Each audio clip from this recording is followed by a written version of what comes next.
Bien, buenas tardes a todos y a todas. Bienvenidas a la primera conferencia con la que inauguramos este ciclo de conferencias que se abre en estos primeros compases de 2023. Una programación no solo de conferencias, de exposiciones, de obras invitadas, de ciclo de cine, música, actividad pedagógica y educativa que hemos presentado hace muy poquitos días. Y esta conferencia que va a impartirse hoy, como saben, se relaciona con la obra invitada que ahora mismo puede verse en la Sala 23 del Museo de Bellas Artes de Asturias, procedente del Museo del Traje, a quien queremos agradecer una vez más su generosidad a la hora de cedernos durante 3 meses ese extraordinario vestido, un vestido tipo kimono de seda para Yves Saint Laurent, prototipo de Tom Ford, realizado hacia el año 2000, y que hemos completado en esa Sala 23 con toda una serie de obras relacionadas o de artistas en los que de un modo u otro Yves Saint Laurent, ese gran genio de la moda de la segunda mitad del siglo XX, se inspiró. Picasso, todos conocemos los años 50 y la influencia de Mondrian, de Polyakov, de una serie de artistas que alimentan algunas de sus colecciones en los años 50, 60, 70 y 80. Bien, con motivo de esa obra invitada que, como digo, llegó ya en el mes de... exactamente el 10 de noviembre de 2022, hemos hecho a lo largo de estos meses muchísimos actos, muchísimas actividades, muchísimas acciones, visitas guiadas, talleres, explicaciones a pie de obra y a pie de sala.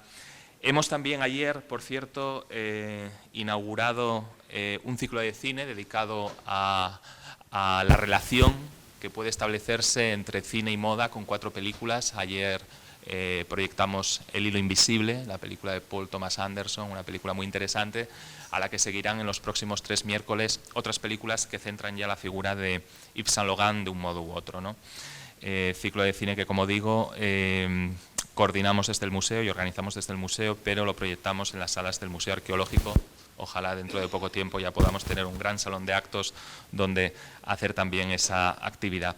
Con motivo de la obra invitada, publicamos un díptico que todavía tienen en las recepciones del museo, un díptico con un comentario interesantísimo del que es autor precisamente el conferenciante a quien hoy hemos invitado aquí al Museo de Bellas Artes de Asturias para que nos hable un poco de, él lo ha titulado con un título muy freudiano, Matar o no al padre, Yves Saint Laurent y Tom Ford, una relación complicada.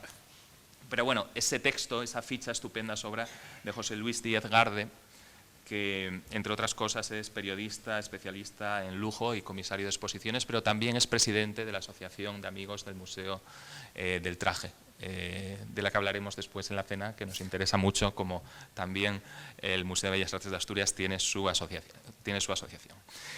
Bien, hoy José Luis Díez viene a impartir esta conferencia, Matar o no al padre, Yves Saint Laurent y Tom Ford, una relación complicada, y a lo largo de la próxima hora y cuarto, disertará sobre este tema. Voy a presentar a José Luis, quien acaba de llegar a Oviedo, este Oviedo frío, pero también desde la fría Pamplona, quizás, ¿no? Así que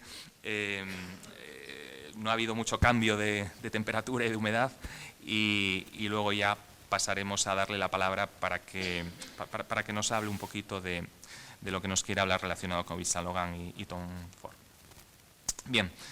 José Luis Díez Garde forma parte del cuerpo facultativo de conservadores de museos, lo cual no es poco, conociendo la dureza de esas oposiciones, aunque actualmente desarrolla su labor como técnico de cultura del Ayuntamiento de Pamplona. Es licenciado en Comunicación Audiovisual por la Universidad de Navarra y ha enfocado su carrera al periodismo de moda, donde ha tenido la oportunidad de trabajar para cabeceras como Vogue, Vogue Italia, GQ y Hola, además de para el periódico El País. En la actualidad es colaborador de diferentes medios, como por ejemplo La Razón y del portal Vanitatis. También ha comisariado las exposiciones Man in Progress y Vistiendo el Tiempo en el Museo del Traje, al que hemos hecho alusión, así como El Cuerpo Inventado. Además, ha desarrollado labores de investigación sobre creadores como Jacques Fath, Elsa Schiaparelli o Christian Dior, de los que venimos hablando a raíz de la llegada de de este vestido para la casa Yves Saint Laurent en los últimos meses. En la actualidad, como decía, en esta reducida y breve en este reducido y breve perfil que queremos presentar de José Luis, preside, lo cual no es poco y tiene muchísimo mérito, la Asociación de Amigos del Museo del Traje, museo en el que esperemos, como sabemos que está a la espera de destino tras aprobar esa durísima oposición, museo en el que esperemos que al final, en unos meses, nos lo encontremos también. Así que muchísimas gracias, José Luis, por acceder a nuestra invitación, también por acceder a hacer en tiempo récord esta ficha estupenda que centra también el vestido tipo kimono que tenemos expuesto en la sala 23. Tienes toda la palabra. Muchas gracias. Muchas gracias, Alfonso, muchas gracias a todos por venir. En cuanto a lo del tiempo, decir que he salido ganando, o sea, porque hacía peor tiempo en Pamplona y mucho más frío. Yo, si me lo permiten, me voy a levantar, que creo que es casi mejor, porque viendo que más o menos me ven todos a la misma altura, pues yo me voy a levantar. Esto se puede convertir, más que en una conferencia, en una especie de clase, pero bueno, tampoco está mal. El título es un poquito, sí, es un poco freudiano, pero por un elemento clave, que muchas veces sucede a la hora de hablar de moda. A mí me ha pasado que de repente vemos la marca Balenciaga y gente me ha dicho, pero a ver, ¿Balenciaga no está muerto? Pues efectivamente, Cristóbal Balenciaga murió. Pero en este caso, cuando nos acercamos a la indumentaria, tenemos también que pensar que nos adentramos en un campo donde no estamos hablando tanto de elementos artísticos, que también, sino también de compañías industriales que se dedican a vender. Entonces, un diseñador es un artista, o puede ser un artista, pero puede tener 400, 500, 600 personas a su cargo, que era lo que le pasaba a los diseñadores de los años 20, 30, o los años 40 o 50, podían tener 1000 personas a su cargo, con lo cual, cuando fallece el propio diseñador, ¿qué hacemos con la casa? ¿La cerramos y mandamos a todo el mundo a la calle, o hay una serie de empresarios que hay detrás que son los responsables y los que exigen una serie de números?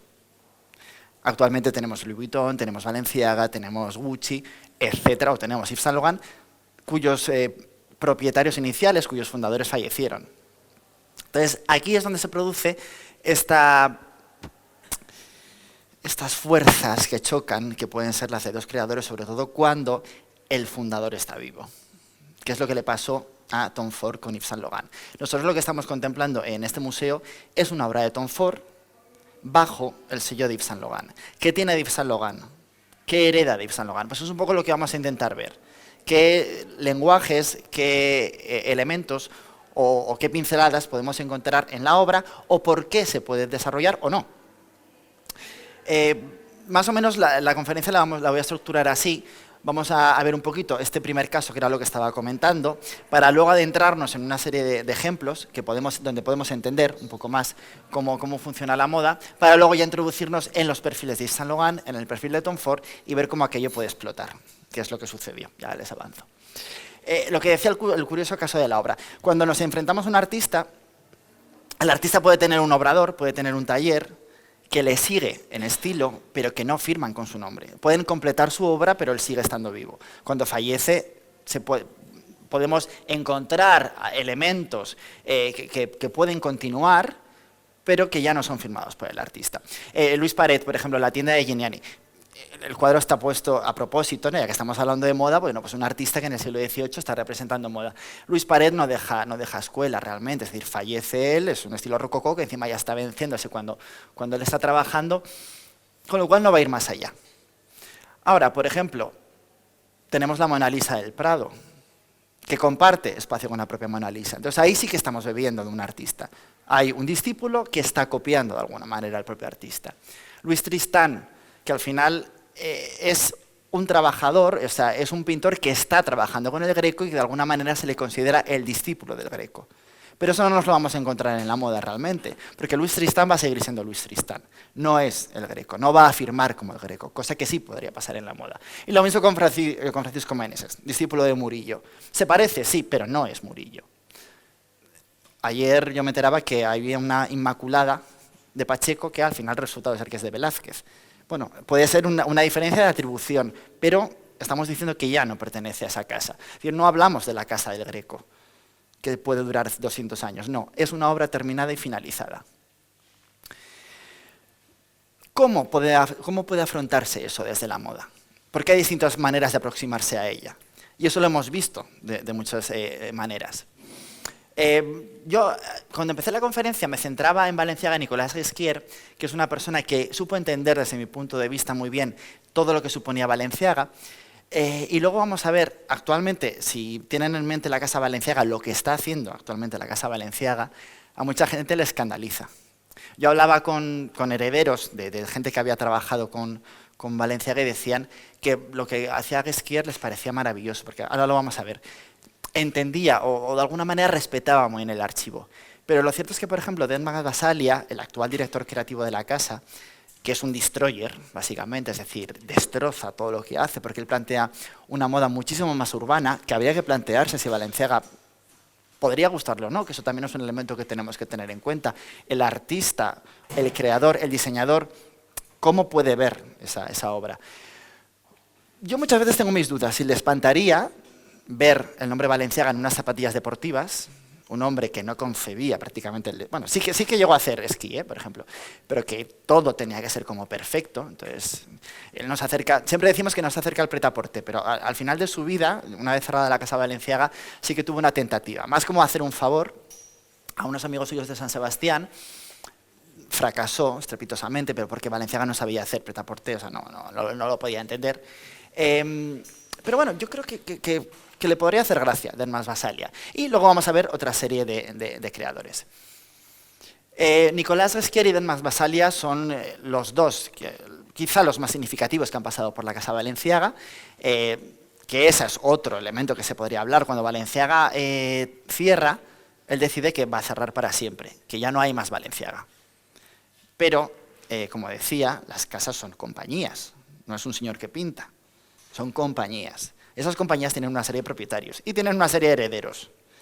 Y cuando las cosas dan dinero, pues, hombre, decir que no a unos royalties, pues tampoco mola tanto. Entonces, los herederos de Balenciaga continuaron y vendieron muchos elementos de Balenciaga. Hasta hace relativamente poco, 30, 40 años, nos podíamos encontrar bolsos de Balenciaga en el Corte Inglés. ¿Por qué? Porque era, bueno, pues una manera de vender el nombre. ¿Vale? Son licencias.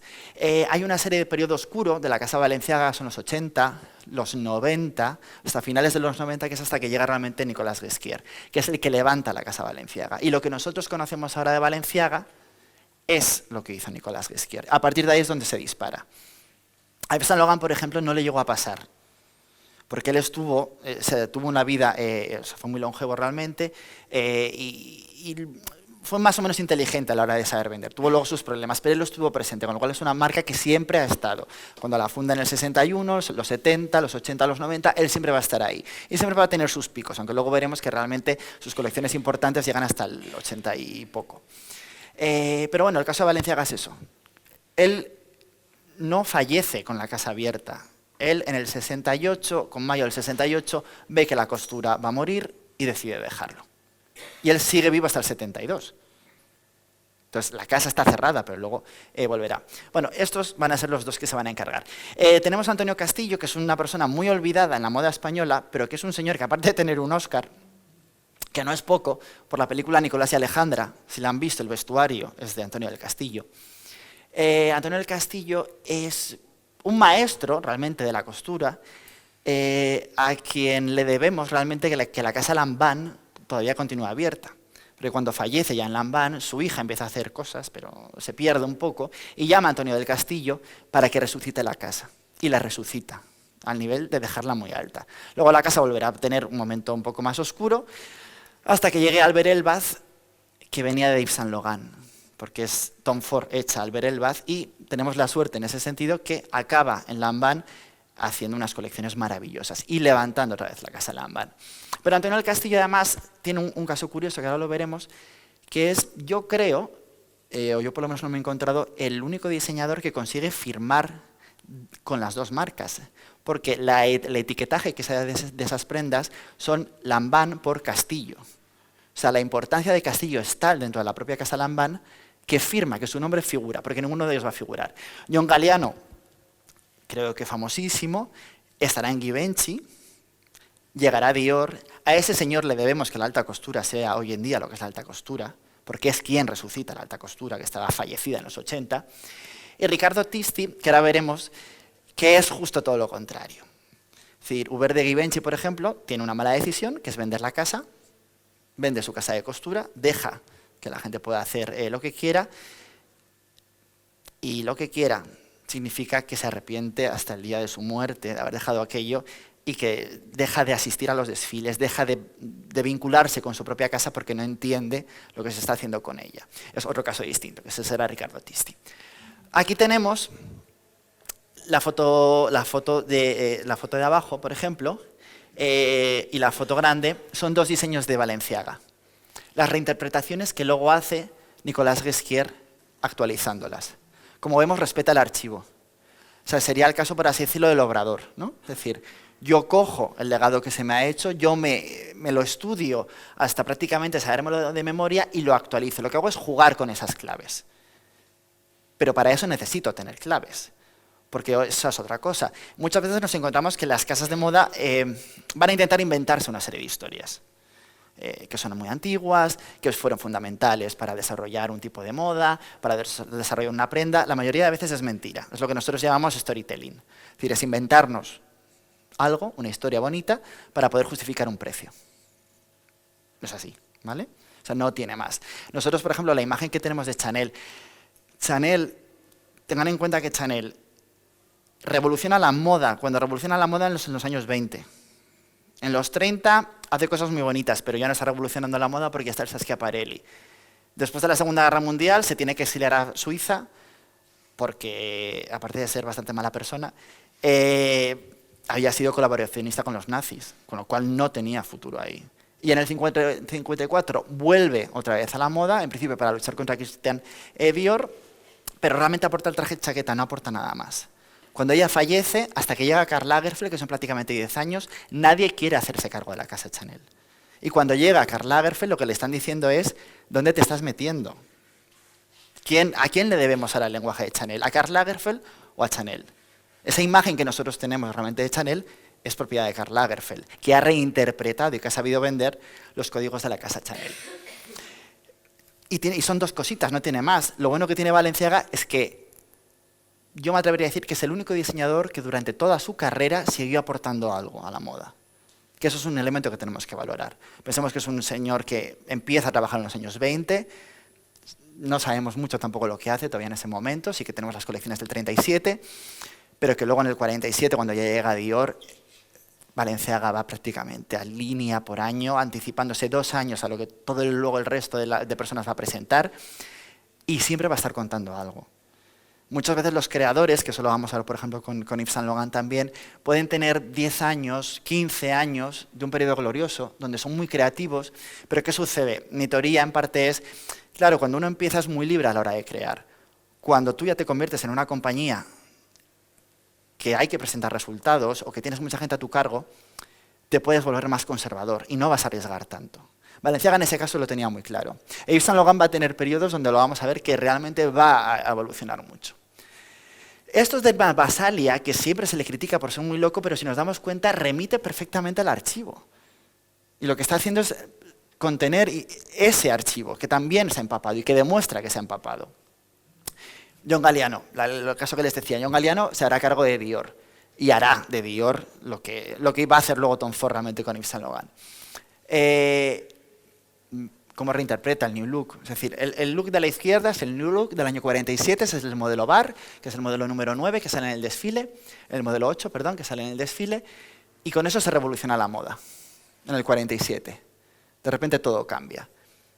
Dior va a estar 10 años solamente, porque él funda la casa en el 47, fallece en el 57, con lo cual estamos en 2023, como 70 años de casa, que siguen reclamando la importancia que tuvo Christian Dior, pero Christian Dior estuvo 10 años, es decir, anda que no ha llovido desde entonces, con lo cual han tenido que saber reinterpretar bastante. Pero bueno, han sabido jugar con esos códigos. El vestido Junon, ¿cómo lo representa de repente John Galliano? Pues uno pues va jugando con eso, es decir, mantener el estilo del propio creador, respetar el archivo. Antonio Castillo, lo que les decía, él de alguna manera recrea, porque le llama a la propia familia para que recree y para que resucite la propia casa Lambán. Como ven la etiqueta, Jean Lambán y Castillo. Se le permite poner también su propio nombre. Aquí esto sería como si a un artista, el propio obrador o el propio taller de un artista, se le permitiera también poder firmar.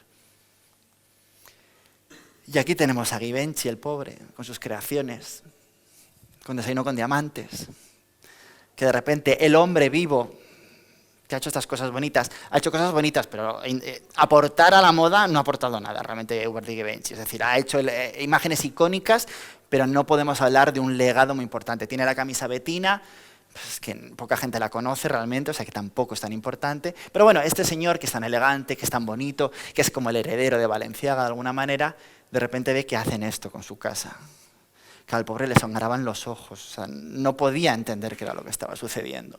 Y ahí hay que ponerse un poco en ese papel, porque luego veremos, o se puede abrir un debate, si Tom Ford va a respetar ese archivo de Yves Saint Laurent o no, pero esta es un poco la reacción que va a sentir Yves Saint Laurent cuando vea. Por eso ese tema de la conferencia, de matar o no al padre. ¿Qué hago con el archivo?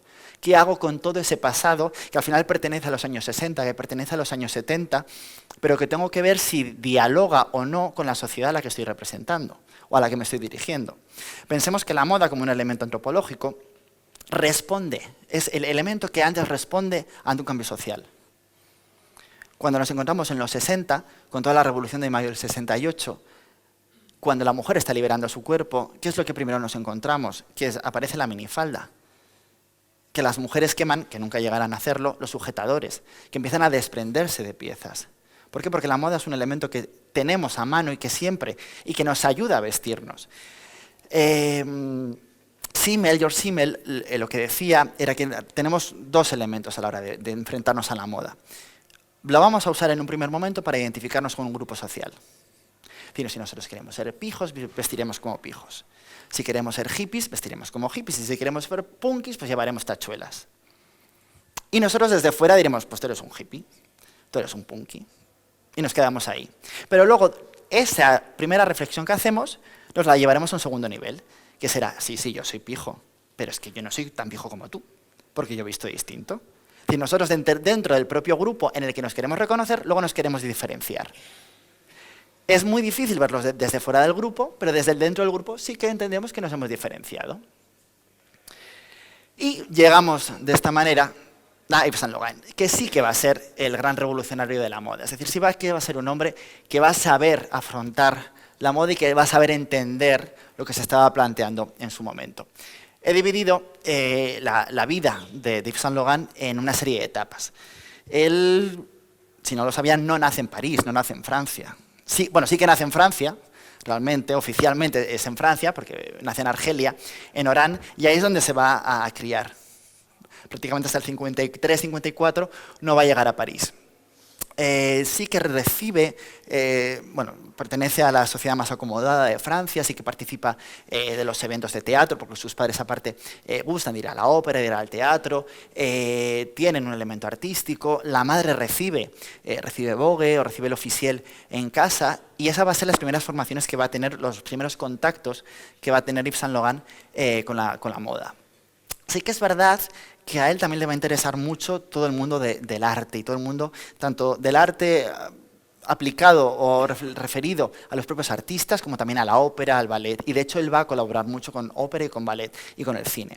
No he querido incluir ese apartado en la conferencia, porque yo creo que a lo mejor nos podíamos ir un poquito, y yo ya me puedo ir solo, no hace falta que me ponga fotografías para irme del propio tema, y quizá nos podíamos alargar un poco, pero nos centramos aquí. Esos primeros conocimientos que le llevará, lo veremos, incluso a desarrollar una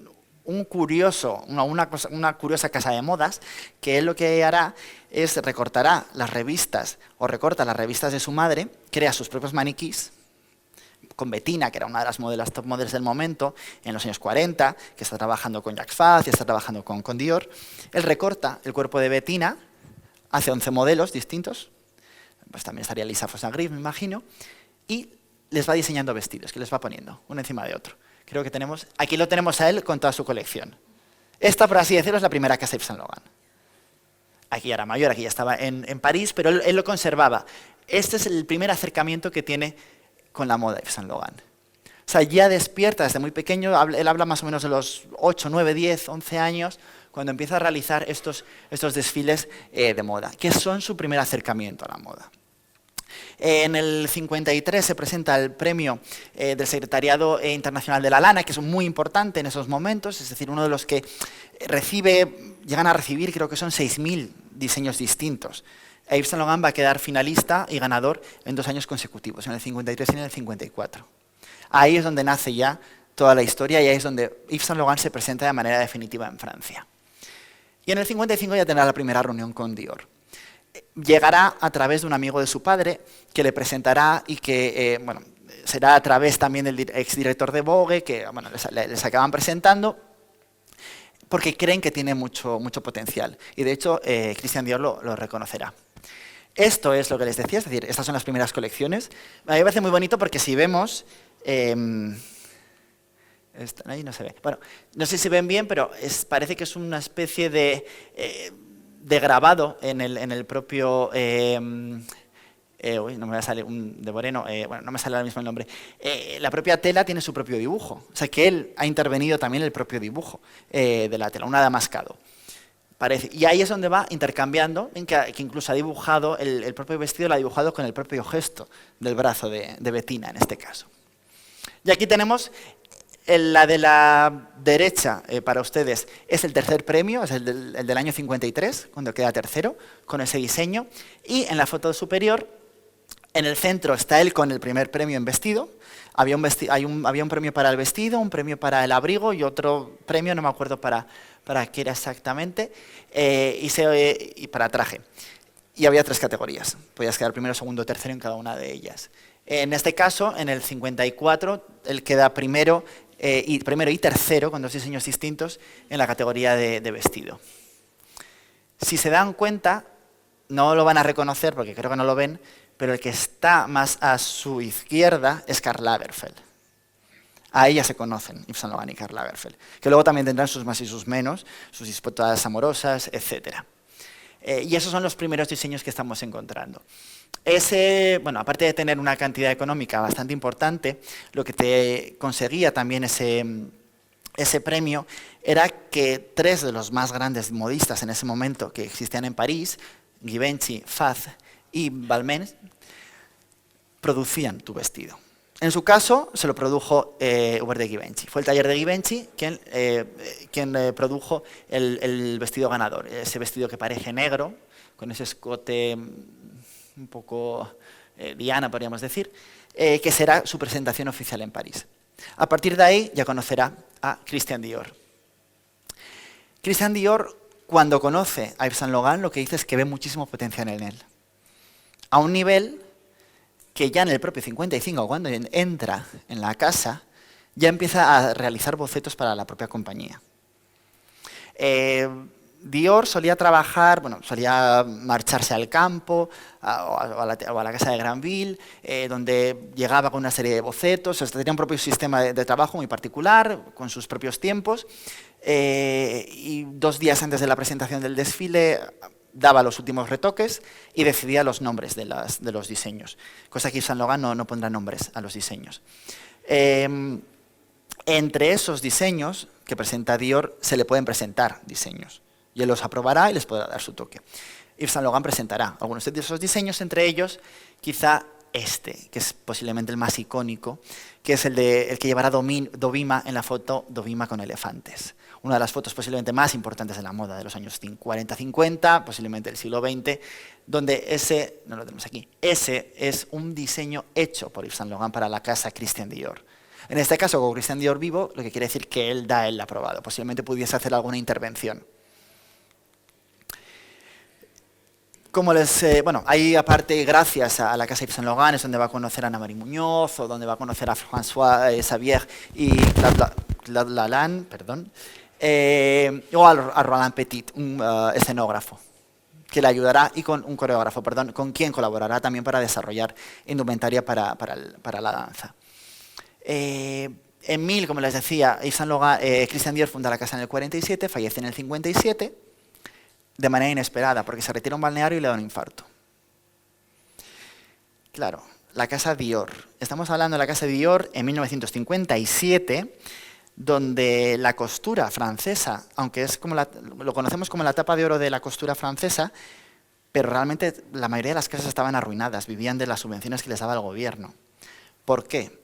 Porque ya no existían los clientes que había habido en los años 20-30, pensemos que había habido una guerra mundial y que había habido un crack del 29, con lo cual todas esas fortunas americanas ya no eran tan grandes, la cosa no había tanto cliente o tanta clientela para tantas firmas, y sucedía lo que llamaban el efecto Dior. Dior facturaba el 50% de la costura que se exportaba desde Francia. Claro, si hay solamente una casa que se lleva el 50% del pastel, es muy complicado que el resto pueda hacer nada. Claro, si a esa casa que factura el 50% se le muere el creador de manera inesperada, ¿qué hacemos? Porque hay muchísimo dinero que está metido aquí, está involucrado aquí. Seguramente les pueda venir a la cabeza Manuel de Pertegaz, que siempre se dijo que había sido a quien se le había propuesto liderar la casa Dior y que él lo rechaza porque quiere quedarse con la casa Pertegaz. Yo creo que es mentira, pero bueno, yo creo que eso se lo inventó. Porque yo lo que he leído, por lo menos de ese momento en la moda, lo que se comenta en la prensa, el nombre de Pertegaz no sale en ningún sitio. Sí que sale un escenógrafo español que está en ese momento trabajando en París, sí que se comenta que puede ser el encargado para suceder a Dior. Se habla de Marc Bohan, que es quien estaba llevando la tienda de Londres, de la casa Dior, y se habla de Yves Saint Laurent. El problema de Yves Saint Laurent, pues que en este momento tenía como unos 21 años, una cosa así. Lo hemos visto, pues el pobre muy poquita cosa. O sea, muy tímido, en una casa muy grande, con unas personalidades que llevan la casa muy potentes y una responsabilidad muy grande, porque es un poco el escaparate de Francia al mundo, la casa Dior en ese momento. Entonces hay muchas dudas de qué va a poder pasar. Al final se decantan por él. Depende a quién leamos, dirán que lidera la casa. Hay un artículo, no sé si es de ABC de La Vanguardia, de ese momento, que son los que cubren la moda en ese momento para nuestro país, donde lo que se dice es que se crea una especie de triunvirato, donde está Yves Saint Laurent, por una parte, haciéndose cargo sobre todo de los diseños, pero también hay dos personas más de la casa Dior que tienen poder de mando. Entonces parece ser que no se le deja tan solo a Yves Saint Laurent, que se le acompaña, porque no creen que pueda responder esa personalidad tan sensible, no creen que pueda responder plenamente a lo que supone liderar la casa Dior. Desaparece y en 15 días presenta 600 bocetos. Estamos en un momento donde la costura se pasaba varios días, solía haber, hay momentos donde hay cuatro temporadas, es decir, en enero se presenta verano, más o menos en marzo se presenta otoño, entonces se presentan 4 temporadas distintas. Ahora presentamos 2 veces, primavera, verano, otoño, invierno. Y son desfiles muy largos, hablamos de 300, 350 diseños. Ahora mismo se presentan unos 40. Y en la costura incluso se pueden presentar 20, mínimos 20. Y él aparece con 600. Esa colección, donde va a presentar la línea Trapecio, el Herald Tribune dirá, es la mayor orgía de emociones de la historia de la moda. Es un éxito absoluto. Es esta colección. Aquí es donde Yves Saint Laurent está presentando la nueva casa Dior.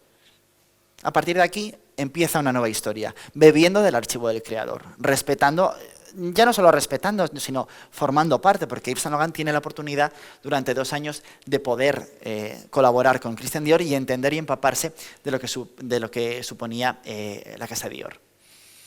Pero no va a estar tampoco mucho tiempo. La última colección que hará, que será un poco la que provoque en parte la expulsión de Yves Saint Laurent, de la casa Yves Saint Laurent, será la colección, lo que se le puede llamar la colección Beat, o Beatnik, que él titula Supplies les Charité Vie. Es esta colección. Es una colección prácticamente en negro, que va a estar influenciada por el existencialismo y por la generación beat americana. Es la primera vez que se sube, hablamos siempre de subir a la pasarela, pero realmente en aquellos momentos paseaban en unos salones de moda, es decir, era aquí. Es la primera vez que encontramos en la costura una especie de chaqueta de piel. La colección es un fracaso, tal cual. No se consigue, eso es una cazadora de cocodrilo. La colección será un fracaso. Pero sienta un precedente en la moda y habla un lenguaje que luego tratará Yves Saint Laurent. Y es posiblemente la colección más importante que hace Yves Saint Laurent a nivel creativo para la casa Christian Dior. A esto hay que sumarle lo que en aquel momento también otro periódico denomina el efecto Brigitte Bardot. ¿Qué le perjudica a Yves Saint Laurent? En esos momentos Francia creo que estaba en guerra, no sé si era tenía guerra en Argelia, me parece que era. Yves Saint Laurent y el novio de Brigitte Bardot se salvaban de tener que ir a la guerra. Porque nadie podía tocar a Yves Saint Laurent, que era el señor que se estaba haciendo cargo de la casa Dior, es decir, era muchísimo dinero lo que estaba ahí metido, y nadie quería que Brigitte Bardot, la estrella de ese momento en Francia, tuviese que llorar a su novio que estaba también en la guerra. Pero ¿qué sucede? Que en el Congreso, en la Asamblea Nacional, hay un diputado que pregunta por qué el novio de una actriz francesa no va a la guerra. Bueno, pues como si fuese un dominó, a Yves Saint Laurent le dicen, pues si va el novio de Brigitte Bardot, nosotros no podemos salvarte. Le causa el no llegar a estar, es decir, nadie es una personalidad para estar en la guerra, pero él menos tiene una crisis de ansiedad, una crisis nerviosa, acaba recluido en un hospital. La casa Dior tampoco se quiere ver involucrada en ningún tipo de escándalo de ese sentido y la acaban echando. Él con anterioridad habrá dicho que él quería crear esa nueva vida, ¿no? Esa nueva mujer, mejor dicho. El ajetreo de la vida moderna ha creado una mujer nueva, para la que realmente va a crear esta nueva colección. ¿Qué va a hacer Yves Saint Laurent? En aquel momento ya conoce a Pierre Berger, que será su pareja durante prácticamente toda su vida. Lo conoce también a través de Christian Dior, que es de quien era amigo, o sea, Pierre Berger era amigo de Christian Dior. Y deciden que si les han echado de Christian Dior, lo que mejor puede hacer es crear su propia compañía. Con anterioridad, marcar por lo menos que en 1960 inicia su colección de arte. Él va a tener una colección de arte impresionante. Cuando fallece, después de morir, se subastará y habrá incluso una donación directa que será al Louvre, que será la de un retrato de Goya que cede directamente al museo. En el 61 será Mac Robinson quien estará detrás financiando parte de la propia casa Yves Saint Laurent. También será Pierre Berger, que tendrá que vender su apartamento. Y en 1961, Cassandra, que es un fotógrafo, artista, ilustrador, será quien se haga cargo del logo de la compañía, de este famoso logo, que ya no lo tiene la casa Yves Saint Laurent, lo han eliminado. Pero este será el logo emblemático de la casa. Más adelante ya veremos cómo en el 64 tendrá las primeras fragancias, con la fragancia Y, haciendo referencia al propio nombre del diseñador. Fragancias que serán quien nutren a la compañía, porque realmente en los años 60-70 la casa Dior Costura era un fiasco a nivel económico, pero funcionaba muy bien en fragancias, con lo cual no tenía ningún tipo de problema. Todo se va a pagar gracias a las fragancias. En el 65 conoce... 64, 65, 66 es donde nos vamos a encontrar, luego lo veremos, con la colección Trapecio, con la colección Mondrian, y ahí es donde va a conocer a Catherine Deneuve, que ahí es donde le hará el encargo a Louise Buñuel para que vaya vestida de Yves Saint Laurent, que será quien se haga cargo de Belle de Jour. Actualmente eso no se produce tanto, pero durante los años 40, 50, 60 conocemos el caso de Verde y Givenchy con Audrey Hepburn. Son las actrices un poco las que deciden de quién quieren ir vestidas. Hay una anécdota también muy famosa cuando Alfred Hitchcock le pide a Marlene Dietrich que quiere que trabaje para ella. Marlene Dietrich le envía una nota que le dice no Dior, no Dietrich. Es decir, o a mí me viste Dior o yo no voy a hacer la película, que te quede claro. En el 66 lo que nos vamos a encontrar es que Yves Saint Laurent se da cuenta que está hablando a una nueva generación. Una nueva generación que acabará en el mayo del 68, pero que ya en los años 60, a principios de los años 60, está empezando a cambiar. ¿Qué está sucediendo? Tras la guerra hay una juventud, una nueva juventud que quiere rebelarse contra sus padres, una juventud que económicamente está mucho mejor de lo que estaban sus padres cuando eran jóvenes, y que están cansados de un sistema de la moda que les obliga a tener que esperar. Lo quieren rápido. Estados Unidos ya está funcionando así. Desde los años 40, incluso en los 30, ya producen moda prêt-à-porter, ready to wear, para los grandes almacenes, firmada por los diseñadores franceses. Jacques Fath tenía un contrato en el que todos los años tenía que ir unas 8 semanas a Estados Unidos a hacerse una gira, porque los almacenes Joseph Halpert vendían sus diseños pensados para el gran consumo entre comillas. Y él se da cuenta que algo está pasando. Londres está con el Swing in London, con los Beatles, con esa idea de la minifalda, donde está Mary Quant, incluso Courrèges, y reacciona. Ahí hay una disputa entre Pierre Cardin y Yves Saint Laurent de quién inventa o quién funda, podemos decir, o quién establece el prêt-à-porter en Francia. Pierre Cardin abre un departamento interno para diseño de prêt-à-porter, pero no es algo externo, es decir, es un elemento interno, lo abre como en el 63-64, pero es Yves Saint Laurent quien abre la primera boutique de prêt-à-porter, en el 66. No sé si tienen muy claro, porque muchas veces se mezcla o no queda claro cuál es la diferencia entre el prêt-à-porter y la alta costura. No es un elemento a nivel creativo, para nada. Es decir, un elemento de prêt-à-porter puede estar perfectamente hecho a nivel de alta costura. No es un elemento de conocimiento. Sin más, la alta costura es solamente un sello que otorga el Ministerio de Industria francés. Es decir, es mejor, yo siempre pongo este ejemplo, yo creo que se entiende bien. ¿Un Ribera de Duero es mejor que un Rioja? Bueno, pues depende del Ribera de Duero y dependerá del Rioja. Solamente son sellos, una denominación de origen. La costura es una denominación de origen. Si usted tiene un taller en Francia con, ahora no recuerdo cuánta gente tiene que estar trabajando ahí, presenta sus creaciones en el calendario de la alta costura, tiene 20 trabajadores mínimo y cumple esta serie de requisitos, usted envía la documentación, le valorará el Ministerio de Industria y le podrá dar el sello de alta costura. Eso puede conllevar una serie de impuestos, de ganancias, etc.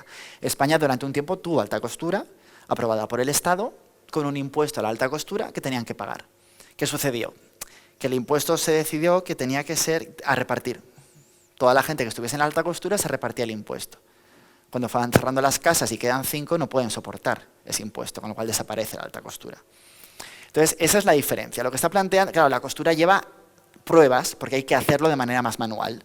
Entonces, hay que hacer pruebas. El ready to wear es algo inmediato. Se fabrica, se talla, y a partir de ahí se crean todas las tallas, con un modelo previo. Estados Unidos había hecho la prueba de probar a muchas mujeres para elaborar un tallaje más o menos universal, más o menos en el año 54, y eso ayuda mucho a que se pueda expandir ese concepto de moda. Pero es Yves Saint Laurent el que realmente en la capital de la alta costura, es decir, en la capital de la alta moda, de la moda tradicional, abre ese concepto revolucionario basándose en las tiendas que había visto en Londres y que había visto en Estados Unidos. En el 66 también será el momento en que llega a Marruecos. Si han estado en Marrakech, están los jardines del Mayorel, que es donde él está enterrado realmente, donde era su casa. Y en el 68 nos vamos a encontrar que Andy Warhol dice que es el artista francés más importante que existe en ese momento. Estoy dando como un poco los tips importantes antes de meternos un poco en las grandes colecciones, para que yo creo que entendamos mejor al propio artista. En el 71 presentará la fragancia Pugom, muy importante, no porque salga desnudo, sino por una cosa que vamos a ver luego. Y en el 77, Opium, otra fragancia también muy importante, que también luego veremos por qué. En el 84, el Metropolitan Museum será quien le haga una exposición, siendo el primer diseñador vivo que recibe un reconocimiento por parte del Metropolitan Museum. Y en el 2002 abandonará la alta costura. Él dirá, cuando presenta en el 66 la colección de Ready to Wear, la colección de Pret-a-Porter, estoy harto de hacer vestidos para multimillonarias aburridas. Ahí vemos que hay una transición de un señor tímido, de un ser tímido, de un joven tímido, a una persona que empieza a liberarse de muchos elementos y empieza a ser una especie de destroyer de la moda. Empieza a ir en contra de sus propias clientas. El logo de Cassandra, este es el apartamento de Yves Saint Laurent. Ahí está apoyado, por ejemplo, el cuadro de Goya. Ahí vemos donde tiene uno de los Mondrian. Él será quien ponga de moda Mondrian, gracias al vestido. Es decir, Mondrian era un artista que estaba prácticamente olvidado. 2 años después de que Yves Saint Laurent, luego lo veremos, haga la colección donde saca los vestidos Mondrian, se le hace la primera retrospectiva. Bueno, y ahí vemos todo, es decir, la colección de arte, hay cuadros de Leyer, se puede ver, hay arte más clásico, bueno, la colección de Yves Saint Laurent era una barbaridad. Y esta es la tienda, la primera tienda que abre, la Rive-Roche, y esa es la invitación de la apertura. Ven que hasta cambia el logo. La llamará Rive-Roche, que es donde está ubicada, es decir, la otra ribera o la otra orilla de París. Un concepto mucho más moderno. Frente al salón que habíamos visto de costura, esto es una tienda donde uno entra a comprar ya un elemento ya hecho. Y luego lo de abajo que vemos es un boceto de Belle de Jour, con el vestido más icónico que va a llevar Catherine Deneuve. Aquí lo vemos en sus primeros viajes a Marrakech. Y aquí vemos los anuncios que hace. Cuando presenta Pugom, que es el anuncio de arriba, ese anuncio va a ser un escándalo que de hecho prácticamente no se va a ver, se va a ver solamente en Francia. No se va a ver en el resto del mundo, básicamente. Pretendía ser una provocación. Él dice que bueno, que tampoco tanto. Lo era, efectivamente. Y luego tenemos a Jerry Hall vestida para Opium, que luego veremos con esa idea. Esto va en línea también con las propias, con la fragancia, con la colección china que presentará. Pero claro, ¿qué temas son los que le van a interesar a Yves Saint Laurent a la hora de plantear sus colecciones? Si lo analizamos, más o menos hacemos echamos un vistazo rápido a las colecciones que va a plantear, que hemos estado viendo, que va más o menos con su temática de su vida, son tres básicamente los temas que va a tratar. Y además vemos que va incorporando. Empezará con la liberación de la mujer, que empezará a tratarla en el 62, recién abierta la casa. Veíamos que había dicho que estaba cansado de vestir a esas multimillonarias aburridas, con lo cual va a buscar una liberación de la mujer. En el 65 introducirá el concepto del arte, ya con la colección Mondrian, que será la primera vez que le meta un elemento artístico, y luego se empezará a interesar por culturas del mundo. La liberación de la mujer la plantea primero con un picout, un abrigo marinero, por así decirlo, que lo va a presentar en el 62. Y luego ya introducirá la primera transparencia femenina, que se va a ver en un desfile, así como el smoking. El smoking es un caso curioso, porque a nosotros ahora mismo nos parece una pieza súper elegante para una mujer. No podemos entender prácticamente la moda sin el smoking. El smoking, según cuentan, en Pret-a-Porter funcionó muy bien. En alta costura solamente vendió uno. O sea, fue un fracaso. Ahí vemos un cambio de clientela. Es decir, la clienta de la alta costura no entiende vestirse con un smoking masculino. La clienta joven de Pret-a-Porter sí entra en esa dinámica, en ese juego. En el 67 presentará el traje, en el 68 introducirá la sahariana y el mono, y en el 71 hará un homenaje a las mujeres de los años 20-30 con la colección Liberación, que será también otra revolución. Aquí vemos ejemplo. Esa es una de las primeras transparencias que va a presentar. Al lado tenemos uno de los primeros smoking, el concepto de la sahariana, que es robar muchos elementos del armario masculino. Es decir, ante esa nueva mujer que se incorpora de manera ya definitiva al trabajo, que está luchando por su propia sexualidad, es Yves Saint Laurent quien va a recoger elementos del armario masculino para llevarlos al armario de la mujer y saber adaptarlos. Y esta es la colección Liberación, que luego será versionada, que es un escándalo porque la gente no termina de entender si está haciendo un homenaje, si se está rebelando contra aquello, si se lo está tomando a guasa. Cuando hablamos de culturas, en el 65, cuando presenta la colección de Mondrian, presenta la novia Matrioska, que es una primera referencia a Rusia, aunque no está planteando el tema de Rusia. Sí que es verdad que se basa en esas matrioscas. Es una creación loca que no irá a ningún sitio, pero sí que será uno de los elementos más icónicos. Luego ya en el 67 introduce África. Pensemos que Yves Saint Laurent también es el primero que tiene una modelo de color, una modelo negra. En el 77 España y China, y en el 81 India. Como ven, tampoco va a tratar muchas culturas, pero sí que son culturas muy marcadas que se pueden entender muy bien. Lo de la izquierda es esa primera novia que va a presentar con el concepto matrioska. Esa foto no es del momento, esa foto es del último desfile del 2002, cuando rinde un homenaje a toda su carrera. La otra es una colección, es la colección africana. Todo este collage es de la colección española. fácil de identificar, no tampoco se metió en muchos problemas. Ahí ven cómo trabajaba él, ¿eh? Es decir, la Fundación Yves Saint Laurent Pierre Berger conserva todos esos elementos de trabajo del propio Yves Saint Laurent, donde están todos los modelos con todas las telas que tienen que ir y que acompañar a cada elemento. Y no sé si no lo ven bien, pero ven ese señor de pelo blanco y gafas, es Andy Warhol. ¿Vale? La colección china y la colección india. La colección china, si vemos y nos fijamos bien, comparte efectivamente muchos rasgos estéticos con todo el elemento de opio. Opio que también fue un escándalo, porque hablamos de opio, hablamos de una droga. Como ven, ese ser tímido que nos habíamos encontrado en Dior al principio cambió mucho a lo largo de su vida. Y el arte. En el 65 estamos planteando el Mondrian. Le fascina esta división por espacios, por colores, donde no se tocan, donde todo está muy regulado. En el 66, el ilustrador Tom Wesselmann. En el 69, los Lalanne, que es ese modelo que estamos viendo ahí. Importante que nos quedemos con esto, porque luego veremos también por qué. En el 77, la colección Babylon homenajea a Goya, a Warhol y a Leyer. Una mezcla, un mix de artistas. Después, en el 77... Solo quería marcar porque muchas veces se habla de que eso es como la colección rusa, pero realmente no se titula así, no es una colección rusa. Él habla de la colección de los ballets rusos, que son los ballets de Diaghilev, que son los que revolucionan el teatro, bueno, el ballet en los años 10 y en la década de los 20. Y ahí habla de Delacroix, Ingres, Latour, Rembrandt, Degas, plantea cómo ellos ven y cómo se han nutrido los ballets de Diaghilev de esos artistas. En el 79 será Picasso y Diaghilev otra vez, en el 81 Matisse y Leyer, y en el 88 terminará con Van Gogh. Aquí vemos esos primeros. La colección de Mondrian es muy cortita, realmente son una de las salidas que se presentan como prácticamente al final.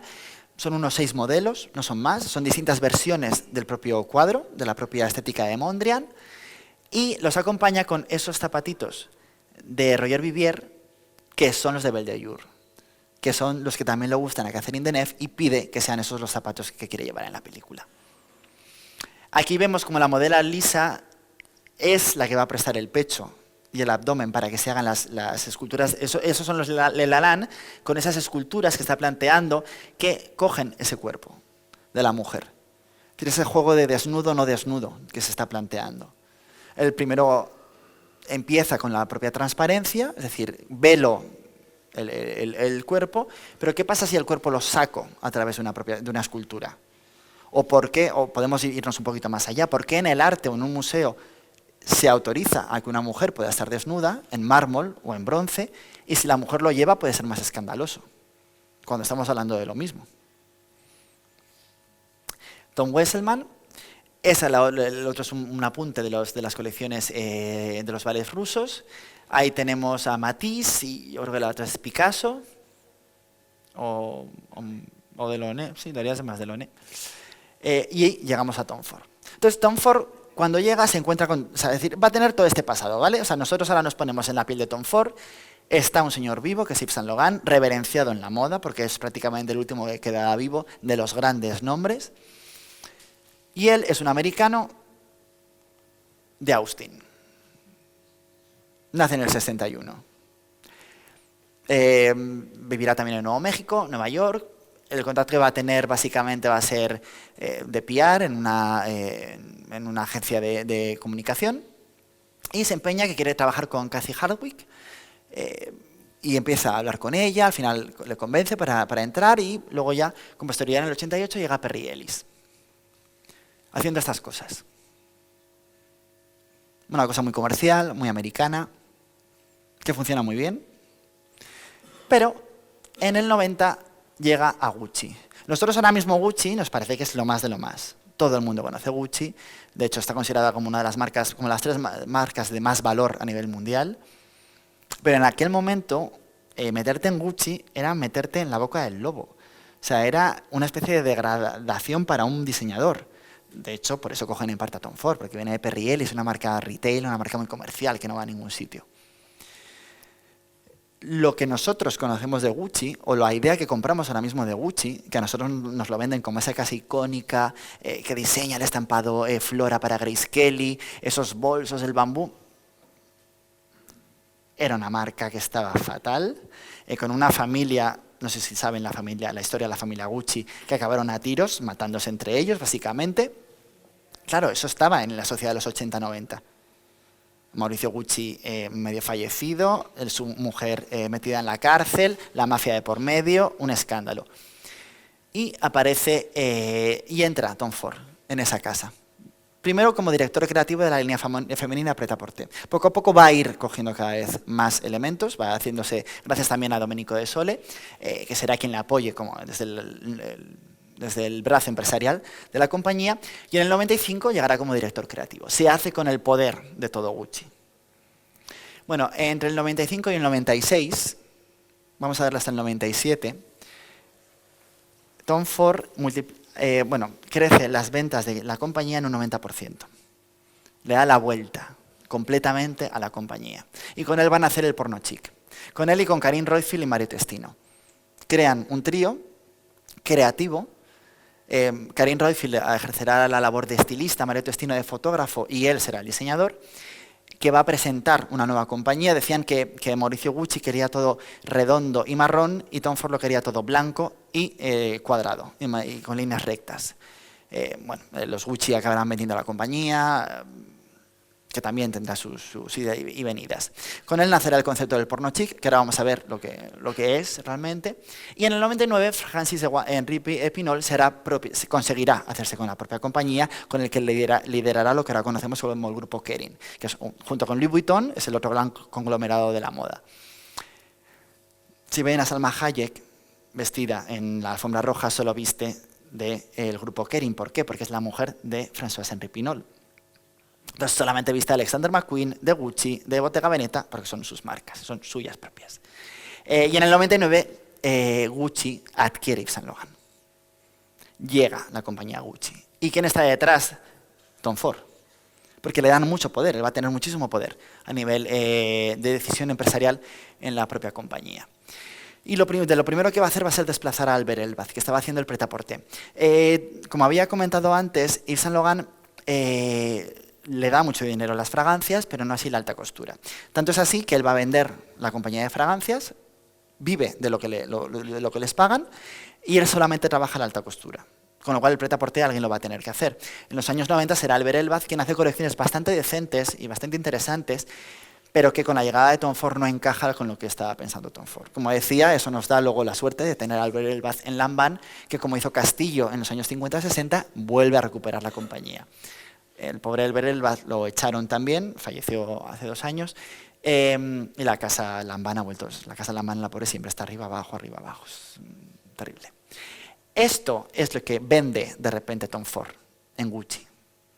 Este concepto de sensualidad, de limpieza, años 90, 100%. Pensemos que venimos de los 80, hemos tenido el momento Sittel, con ese momento grunge, de pelos, de desarreglo, y de repente llega Tom Ford para presentar completamente lo contrario. Es decir, una estética muy limpia, muy elegante, muy glamurosa, muy basada en los años 70, en el concepto de Halston, del propio Yves Saint Laurent, esa idea de Estudio 54, de Andy Warhol. Es decir, vemos como aquí están compartiendo una serie de lenguaje que es muy parecido.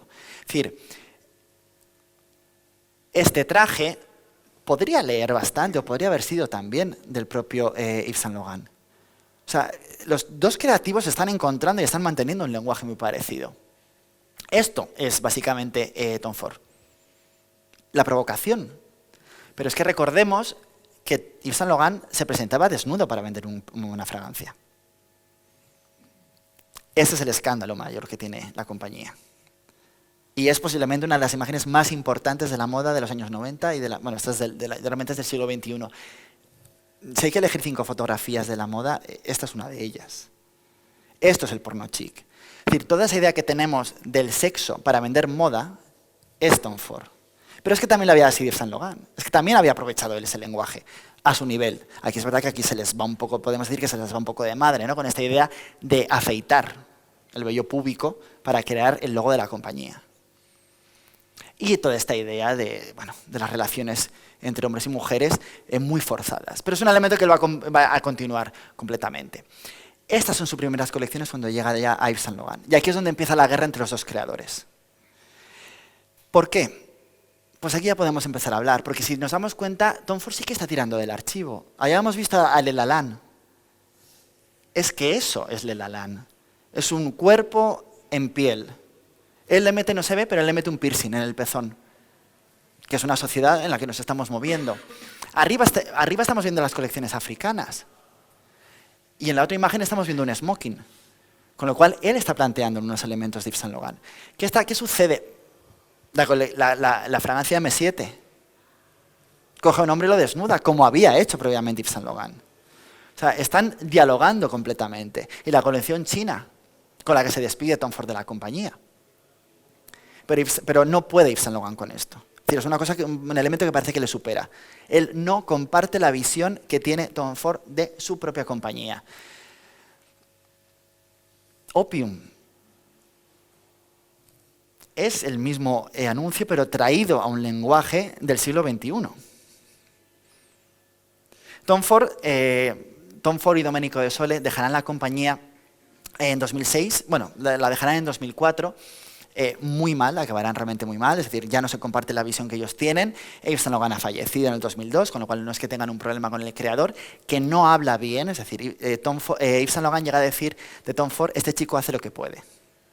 Una especie de degradación máxima pública del propio creador. ¿Por qué? Yo me guardo un poco mi reflexión para el final. En el 2006 Tom Ford volverá otra vez a la moda con una línea masculina, se meterá también en unos elementos en el cine, con un hombre soltero, la película llegará a estar nominada a varios Oscars, en el 2016 con Animales Nocturnos, y el año pasado, este hombre tan inteligente, una máquina de hacer dinero realmente, vendió la compañía al grupo Estée Lauder, si no me equivoco, por 2.800 millones de dólares. O sea, no tiene la vida solucionada, creo. Bueno, y aquí es donde llega también un poco la consagración en parte de John Kortajarena como un modelo internacional con la compañía Tom Ford. Pero si se dan cuenta, sigue manteniendo ese lenguaje que había planteado Ian Gucci en los años 90, que es muy coherente también con el propio Yves Saint Laurent.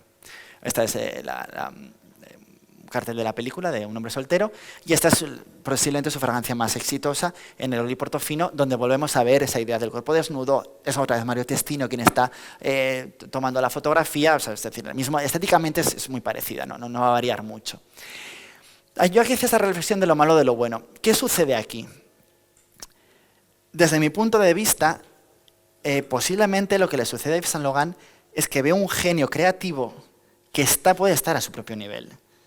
Claro, tiene que ser duro saber que tú ya no tienes control sobre una propia compañía cuando has sido lo que has sido y cuando eres consciente que ya no eres lo que había sido en aquel momento. O sea, Yves Saint Laurent empieza a vivir de las rentas. Si se dan cuenta, nosotros hemos acabado de hablar de sus colecciones más o menos en el año 80-82, hay alguna cosita en el 88, pero es que a partir de ahí ya no es interesante. La alta costura en los 80-90 no es interesante realmente. Es bastante aburrida, bastante mala. Hasta que no llega John Galliano, que es ese creador que habíamos visto al principio, que de repente reinventa la casa Dior, la costura no está funcionando bien.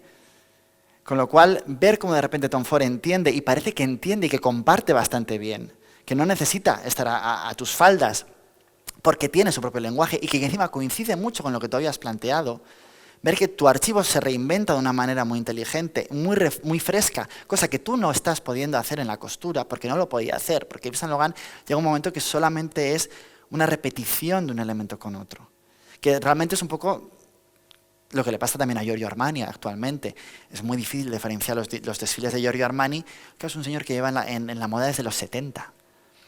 ¿Qué nos puede contar? Genios como Balenciaga, que era lo que decía con anterioridad, hay uno que sí que es un hombre que de repente empieza en una moda muy decorada y acaba en una especie de líneas puras y básicas, muy en la línea del arte contemporáneo y del arte minimalista. Yves Saint Laurent no va a entender eso. Eso no quiere decir que no se valoren también sus piezas, porque hoy, por ejemplo, se estaban subastando en París piezas de los años 80, creo que eran, y estaban alcanzando precios de 25.000 euros, con lo cual sí que es un creador muy apreciado. y el propio modelo Mondrian, al final siguen siendo iconos de la moda que sí que nos ha dado. O sea, el propio, así como Tom Ford no ha aportado realmente nada, porque lo que está en parte, o sea, nos aporta el porno chic, esa manera de aproximarnos a la moda, pero no nos aporta realmente piezas clave, sí que Yves Saint Laurent aporta una serie de piezas clave. Esto es lo que él decía del propio Tom Ford, hace lo que puede. La pieza invitada, en este caso, es este kimono, datado más o menos, es un prototipo, no llega a salir a pasarela. Y es un prototipo que se plantea entre el 2000 y 2004, se tiene que plantear.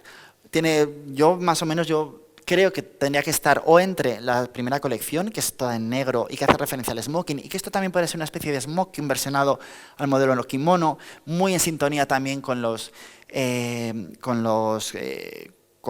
de Garçon, con Rika Wakubo, con Yohji Yamamoto, con esa idea de construcción de las propias piezas que plantean los japoneses, o directamente la colección china, que es la última que presenta, porque también se pueden ver líneas que cruzan más o menos con esta propia obra, que dialoga con ese universo de Yves Saint Laurent. Es decir, es lo que decía, ver que alguien puede entender de manera tan clara tu propio universo y que puede jugar también con él, con tu propia obra, que juega con tu discurso, puede ser complicado. Yo tenía un profesor de literatura universal en la universidad que decía, cuando un artista entrega la obra ya no le pertenece al artista, porque cada uno puede hacer la lectura que quiera. Con lo cual, por mucho que el artista se empeñe en darnos una sola lectura unidireccional, la obra ha pertenecido al mundo y la gente la puede interpretar como quiera. Y eso, desde el punto de vista del artista, puede ser complicado poder entenderlo. Y aquí vemos cómo, ese vínculo que puede tener con la propia obra que encontramos aquí de Fujita, donde esa piel nívea de la propia modelo comparte ese espíritu estético que tiene sentido que el propio Yves Saint Laurent lo pudiera también compartir. Y hasta aquí hemos llegado. Yo creo que más o menos está bastante justo.